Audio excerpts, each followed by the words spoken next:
Hello and welcome to another episode of the Fantasy Writers Toolshed. I'm your host Richie Billing, and today we've got the first episode in a 2-series installment all about magic systems. It's not something that we've really covered on the show before, but it's such a huge part of fantasy that it's a bit criminal that we haven't. So it's time to change that. And to help me, I'll be joined by Janina, Arndt and Lucy Atkinson from the Fey Fellows podcast. Before we get to that though, if you haven't subscribed or followed the show, be sure to do so you don't miss any new episodes when they come out. If you're liking our episodes, a quick rating on the Spotify mobile app or a review on iTunes goes a long way in helping us reach new people and climb those leaderboards so that even more people can find us. So if you have left a review or a rating, thank you very much. It really does mean a lot. A quick share on social media or with anyone who you think may be interested in the show is also massively useful. So thank you very much if you are a regular sharer of our episodes. It really does mean an awful lot. If you'd like to take your learning beyond what you're listening to here, then join our Discord community. It's completely free to join, and it's home to hundreds of writers, all working hard and enthusiastic in their pursuit of publication and getting their stories and novels out there. We've also got regular writing groups which have formed out of that community. So if you're looking to join a group that meets maybe once or twice a month, then this is the place to find writers like you. And don't forget to check out our Patreon page. It's the perfect place to find lots of fantasy writing specific tools like classes, books, interviews, guides, and much, much more. To find out about anything I've just mentioned there, just check the links in the description. And now it's time to take a look at magic systems. And in this first part, we're going to look at the two main types of systems, hard magic and soft magic. And to help me do that is Janina and Lucy from the Fey Fellows podcast. I'm delighted to be joined by Janina, Arndt and Lucy Atkinson from the Fey Fellows podcast. How's it going? Are you having a good evening? Yeah, pretty good. Nice one. Thanks very much for coming back. We're going to talk about magic systems, something that hasn't really featured that much on the podcast so far. To be totally honest, I'm not a massive user of magic and stories. I don't know about you two. I'm kind of in the like magic is talked about, but it doesn't exist kind of a thing because I'm working in historical fiction at the minute. Yeah. Nice. Sort of flirting with the idea. What about you, Janina? I've just explained my magic system in my novel about halfway through. So it was a soft magic system to start with. Nobody knew what was going on. And then it suddenly turned into, this is how the magic system works. With like the sort of Gandalf mentor figure explaining how magic works. Yes. So then it turned into a hard magic system, and that sort of transition cost me about a year of work. I'm happy with it now. Oh, nice. You mentioned a few interesting phrases there, hard and soft magic, so we're going to go into them in a little bit, but I completely get what you mean there when you say about like that transition from soft to hard magic, because that's what I'm sort of doing in my story now, where like magic is a thing in the world, but it was lost like in time, and the bad guys in the story have found a way to sort of bring it back, and it's from the perspective of just like ordinary people, and they've got no idea, absolutely no fucking clue what magic is. So it was quite interesting writing the discovery of that and how that jars with your sort of understanding of the world. Yeah. And then I haven't really defined it as such because it's sort of like it's in the rekindling phase of the sort of magic coming back into sort of society. So I don't really want to define it though. And I think that's what we're going to discuss, isn't it? So I think let's start with hard magic. Who wants to take a swing at the definition of a hard magic system? I just actually had a debate with my partner about that, who's a dungeon master himself. So Dungeons and Dragons, for example, would be an example of a hard magic system because the players have to know how magic works, what the limitations are, how they can use spells, what components are necessary to cast a spell, what effects the spell has, and so on and so forth. So there is some debate whether the hard magic system has to be logical to the player, reader, viewer, whatever, the audience, or whether it also has to be somewhat like, and I don't want to say scientifically explained, but like, be completely, fully sort of constructed so it sits in that world with no questions being there, and it works pretty much as closely as we can explain science. But it's probably the main thing is that a hard magic system is understood by the audience as to how it works, what the limitations are, and they could imagine, they could actively imagine, I would have to do this in order to cause this effect in that world. Yeah, brilliant definition there, Janina. Like you say, it's like a well-defined system, isn't it? The reader can understand the rules and the limitations, the possibilities. I suppose it's one of them where you wouldn't have a scene where all of a sudden this character whips out a staff and blows up half the army or something like that. It would jar because it doesn't fit with the understanding of the magic system that's come before that. So I suppose you could get away with it in a softer system where you don't have to explain as much. But I often find, I don't know what you two think, you tend to find harder magic systems in stories where magic plays more of a central role. Definitely. I think that's also it's necessary to see how important magic is before you decide what sort of magic system you go for.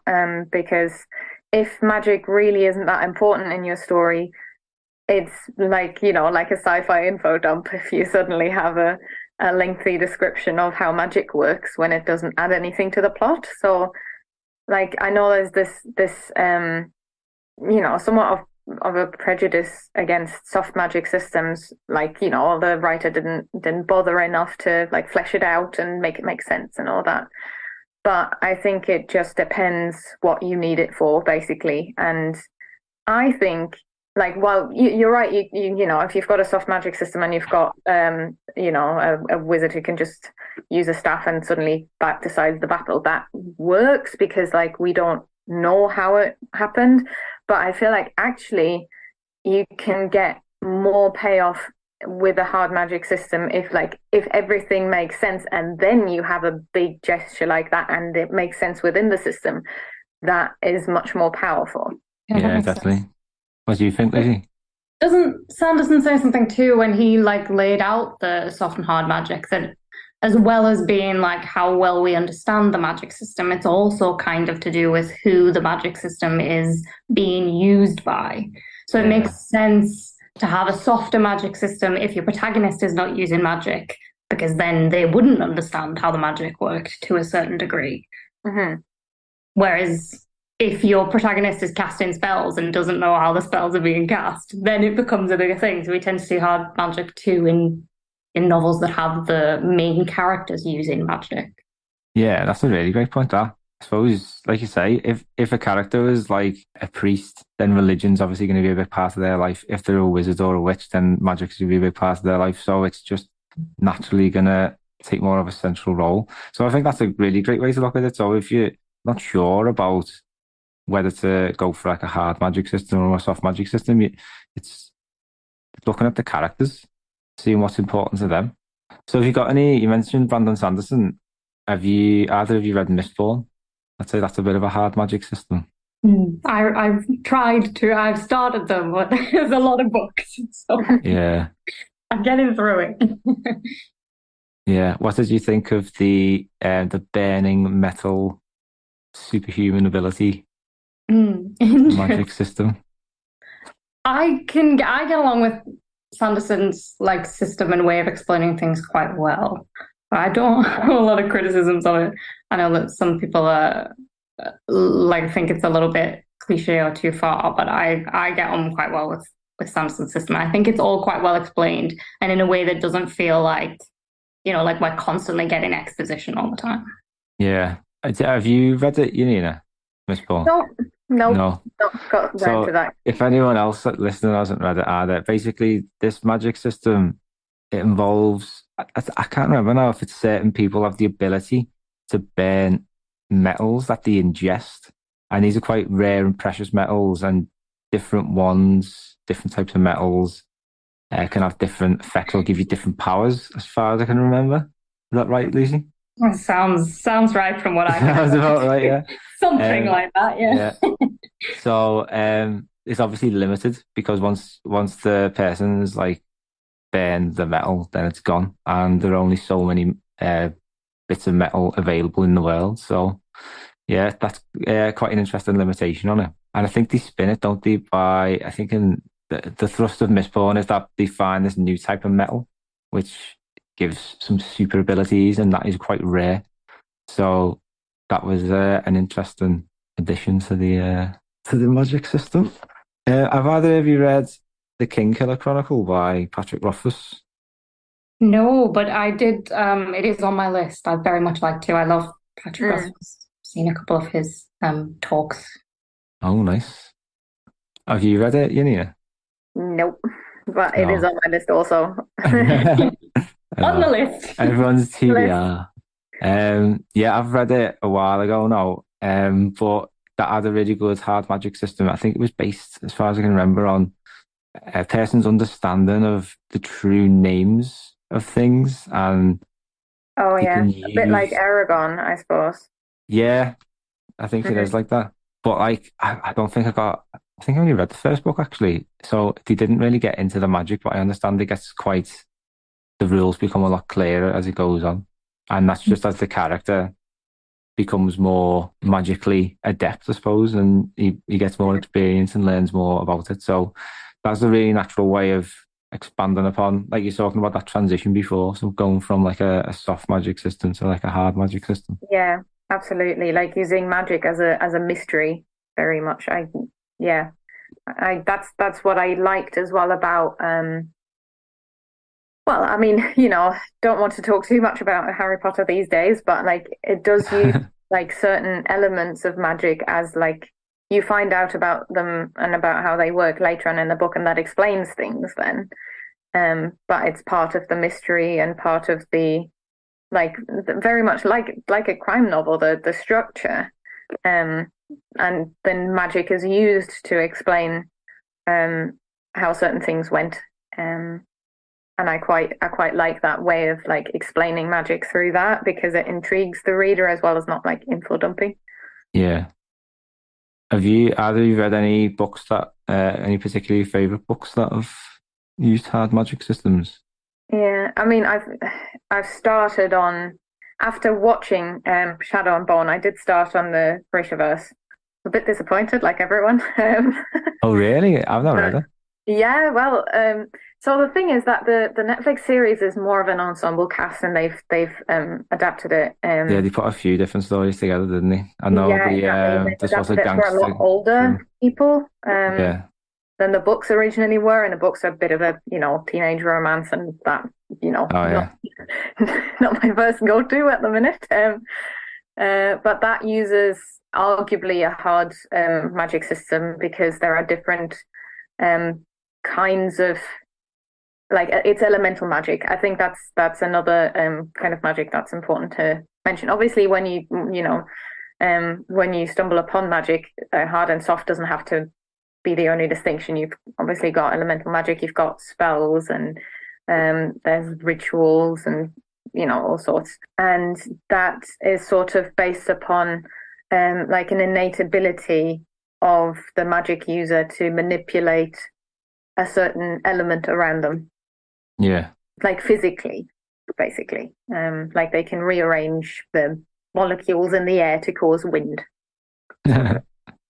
And you understand that in the books. You understand how that comes about, basically. Although it's not like you can argue about that again because like it's not that much detail, Yeah. about how that actually like comes about. It's more sort of, well, they can influence air, they can influence blood. These people can influence fire, in some ways. But like it's it is somewhat explained that they channel an element that they're innately connected to. Yeah. Mm. Yeah, I've something else that I always like this quote. I think it was, I can't remember if it was one of his lectures now, but Brandon Sanderson, he said that he likes his hard magic systems to have costs for the user. And I think that's a really good limitation to put on things. And it always reminds me of this series of books by James Barclay called Chronicles of the Raven. And the people who use magic, they would get like physically fatigued, so they'd have to recharge and meditate. Or I think they used to do things like put the hands in the earth so that they could sort of draw energy from living things around them to sort of restore. So that's a really cool limitation, I think. So thinking that the what the cost of magic is, and it has on the user. Yeah, absolutely. Have either of you read anything by Brent Week? Because I have a lot of people, I've not read it myself, but the Lightbringer series apparently has got a really brilliant magic system, which is based on the manipulation of light, and different users can use different colors to do all different kinds of things. And I think it's quite scientific as well. But what I found a quite interesting quote, and apparently he says the more constraints that you put on a magic system, the more interesting it becomes. And I quite like that, because it sort of ties in with the idea of just creating conflict in your story. So yeah, um, absolutely. Gives you some good options for plot points as well. Yeah. I guess I went completely blank, but it's kind of a middle one. One that I would have been reading recently is The Wheel of Time, oh yeah, which in the first book, at the very least, seems like a very soft magic system, but I'm told starts to get a little bit more set in stone as the books go on. I've only just read the first book, but that has quite a similar thing where it's not, the limitation is not necessarily on like how the magic can be used or the cost of the magic, but more so like who can use the magic. And if the wrong people try and use it, then there's consequences for that. So there becomes a kind of dynamic of like consequences for trying to take power that is not power that you're supposed to take, kind of a thing. nice. Those are all kinds of interesting questions, that, isn't it? Yeah. So that's what you think about the other side of the coin and soft magic? Lucy, go on. Do you want to give us a definition of what soft magic is? So soft magic, I guess, is just the opposite of what hard magic is. It's kind of flimsy, it's kind of non-defined. The rules of the magic are not clearly laid out. So we maybe know that it exists and we maybe know what it can do, but we don't know where maybe it comes from, or we don't know the limitations of it or what it costs or any of those kind of things. It's a magic system that we as a reader don't have to or are not supposed to understand, I suppose, as far as I see it. Yeah, definitely. I always found it quite mysterious. And like we say, there's that element of unpredictability, so you can get that wizard who just whips out a staff and saves the day with a quick spell. And sometimes I think, particularly in certain kinds of fantasy, you can get them sort of cliche endings where, oh, the magic is the tool that solves all the plot problems. Oh, let's just invent a spell to get out of this mess. Yeah, absolutely. That is definitely the danger with a soft magic system, I think. Yeah, because you can just literally turn around and say, fuck it, it's just magic, you know what I mean? Yeah. You don't have to explain it, it's fantasy. Yeah. I'm in the right genre. Yeah. And the first thing that actually came to my mind was, which isn't magic or fantasy, but was the sonic screwdriver. Because I was like, in Doctor Who, they just use it for whatever purpose they need in the story. Just unlocks any door, basically. And like, it's never been defined what it can do. Yeah. So, yeah, things like that, they cheapen the story of it. And I think what we're trying to discuss here is sort of maybe lazier examples of magic systems, which is the danger when you go for like a soft magic approach, I think. But at the same time, you can make a soft magic system really interesting, like you say, mysterious and intriguing for people, can't you? Yeah. I think And there's been especially some if it's not videos. like the center of the story, Yeah, you know, then like having little bits of information fed in, that can be really, really interesting. I think when you do the soft magic approach, if there's obviously if the characters aren't really engaging with the magic, but the magic is there, simmering in the background and it's existing and other people are interacting with it, I think that can really help bring your world to life if you're trying to enhance your world building. Mm, absolutely. I think it still like can help if you know what's going on, even if you're not revealing it. Yeah, To an extent, I would say on that front, because then that prevents you from suddenly, having the wizard save the day sort of thing. I know, I know. What would you think would be the things to avoid then or to be mindful of when you're going for a soft magic system? Well, apart from that one, Yeah, that's a big one, isn't it? yeah, the Deus Ex Machina. I think one of the things as well as so what like important examples obviously would include both Narnia and Middle Earth. And like I think the problem that I've got with Middle Earth, if you so wish, is that like you've not really got that much background at all on the main antagonist.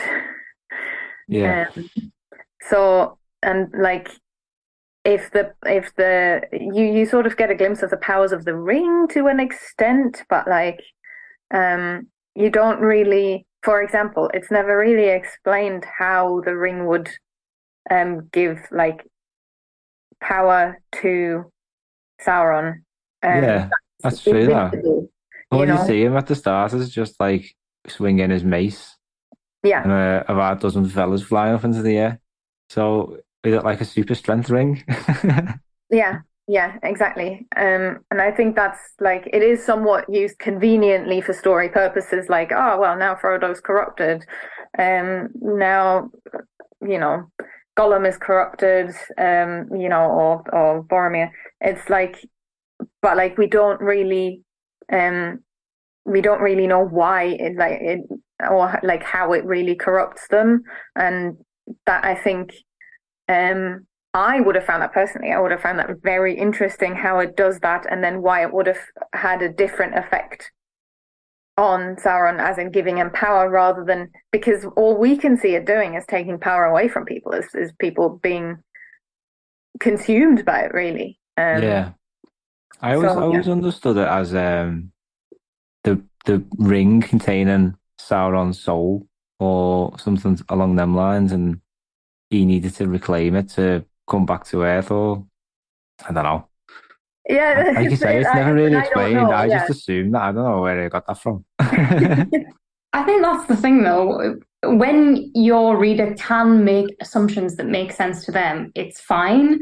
But when the thing that the soft magic kind of creates is like the pivotal central focus of the novel, that's when it becomes a problem. If like every 5 seconds we're being like, it's about the ring, it's about the ring, it's all about the ring, but we don't know what the ring does or how it got there or where it's from or what's going on with it. Not that I'm saying Yeah, that is the situation in Lord of the Rings.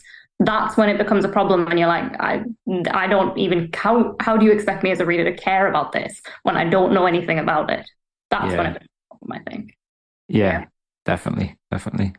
I think a good example, Game of Thrones, the TV series, the whole hold door thing, hold the door, hold door Mm. thing, and the time traveling. Oh yeah. Well, that was just like one episode, and never bothered to go back to that one. Mm.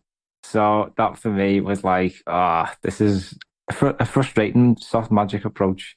Yeah, I think consistency is key. That's the whole thing. Even if it is soft, it needs to be somewhat consistent and not like look like convenient storytelling. Yeah, I don't know. Yeah, that really was annoying. Like the whole, we never found out anything else about Bran, really. I'm sure the books are going to be different, but Yeah. what did you guys think? Did you not like that approach? Yeah, it's frustratingly that's the problem with Game of Thrones. It's not consistent in its magic system because sometimes I think the way they do the like little bits of magic, the stuff that comes from the deities, the stuff with Daenerys and the prophecies, that's all kind of sensible, and it's quite, even though we don't understand the mechanics of it, it's still like there's enough mystery and also enough that we know for it to be interesting.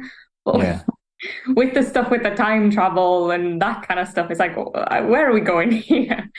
And we never really know. That is frustrating. I know, like you say, no, that early part with the Daenerys and the dragons, that was fantastic for me. That's the kind of level of magic I like. It's not getting too intricate beyond there, you know what I mean? You don't have to think too much about it. You can just enjoy it. Enjoy the magic of it. Yeah, definitely. The more you define it, the less magical it becomes, arguably. I think Tolkien said magic is mysterious and mystical, and in itself is a sense of wonder. So... yeah, I think that's my approach to magic. Like George R.R. Martin, apparently he said he doesn't like to define magic, and again, he thinks it's like a thing of wonder and beauty, and it can play a big part in stories, can't it? Like that sort of draws readers deeper and makes them want to uncover how it works. But to achieve that, you've got to avoid the magic, the crazy magic that jars with people. Mm-hmm. So something I wanted to ask you before we finish was like looking for ways essentially to create conflict with magic, because I don't know, I just love conflict in stories and I'm always trying to find ways to inject it. And we've covered a few interesting things, particularly with hard magic, about putting costs and limitations in.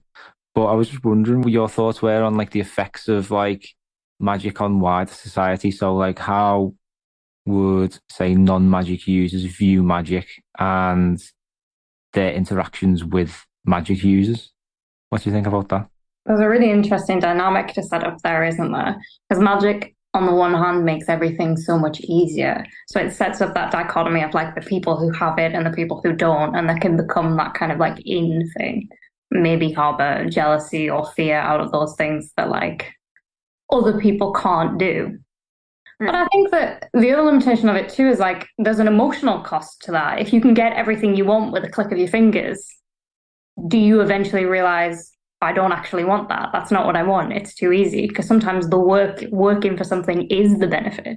So there's that kind of thing that you can play around with magic too, I think. Yeah, I always think it's quite interesting when you've got like religion, which is based on faith and like things like miracles and believing that these things are possible, and then you've got magic, which in other definitions would be like a miracle, like the doing miraculous things, and how that sort of jars them two sort of beliefs. So yeah, religion always plays an interesting role when there's a magic system for me. And yeah, I think Game of Thrones sort of tackles it a little bit, doesn't it? But I don't think really the religious side really interacts with the magical one, does it? I mean, I suppose in D&D, for example, it's more or less it works quite similarly. So, and then you've got warlocks as well who channel their who get their powers from demons and demon overlords and such. So, and they're generally like regarded as, you know, a type of magic user. I think that's quite close in there, but it depends on the universe that you're in. Yeah, no, totally. So thanks very much. I think that's a good place to stop there. This is going to be the first in a little duology on magic systems. We're going to look next time at some specific examples, particularly witchcraft, which Lucy is a real expert in. And we're going to talk about Dungeons and Dragons and magic systems in there, and then looking at how to create your own magic systems too. So be sure to follow and subscribe, and you won't miss that episode when it comes out.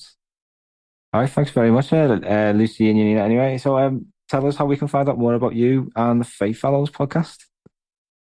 Yeah, so we're everywhere you can find podcasts, really, as Fey Fellows podcast. And we are also Fey Fellows podcast on Facebook and Instagram, and we are Fey Fellows on Twitter. So. Nice. Very good. The links for everything will be in the description. Yeah, thank you very much again, ladies. And yeah, we'll see you again next time. Thanks for having us. Thank you, Lucy and Janina, for giving up your time to chat all about magic systems. Hard and soft magic is a really interesting area of discussion.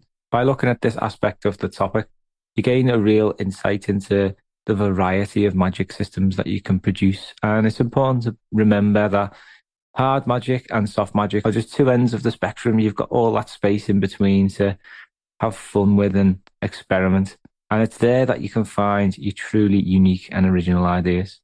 If you don't want to miss the second part of our mini series on magic systems, then be sure to subscribe and follow.